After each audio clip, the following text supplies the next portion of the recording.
আমার 27.5 বছর বয়স। সেখানে মাননীয় স্বরাষ্ট্রমন্ত্রী যখন সংসদে এসেছেন 1991 সালে, আর আমি জন্ম হয়েছি 1998 সালে।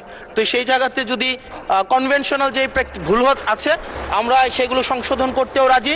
আমাদের যখনই আমাদেরকে নোটিশ করবেন আমরা সেটাকে সংশোধন করে নেব। ধন্যবাদ। ধন্যবাদ মাননীয় সদস্য। We are learning every day.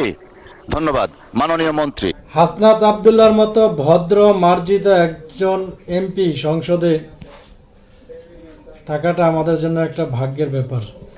Hasnat Abdullah এখানে মাননীয় স্বরাষ্ট্রমন্ত্রীকে মাননীয় অথবা স্বরাষ্ট্রমন্ত্রী মহোদয় এভাবে সম্বোধন করতে ভুলে গেছে। ওনার বয়স কম, উনি খুব স্বাভাবিকভাবে এটা ভুল করতেই পারে। ওনার জীবনে প্রথম সংসদে গেছে। অপরদিকে মাননীয় স্বরাষ্ট্রমন্ত্রী 1991 সালে প্রথম সংসদ সদস্য ছিলেন।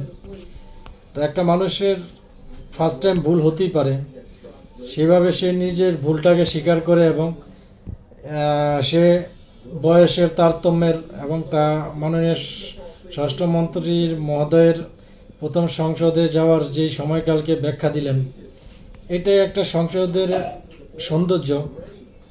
আমরা এরকম সৌন্দর্য মণ্ডিত সংসদই তো আমরা চাই। সংসদে রাষ্ট্রীয় কাজ হবে, কিছু ভুল ত্রুটি হবে, সেগুলো আবার যারা ছোটরা ভুল করবে তাদেরকে সংশোধন করে দিবে। এটাই তো সংসদের সৌন্দর্য। তো আমি এখানে দোষের কিছু দেখি না। আপনারা কি দোষের কিছু দেখেন কিনা জানাবেন। ধন্যবাদ।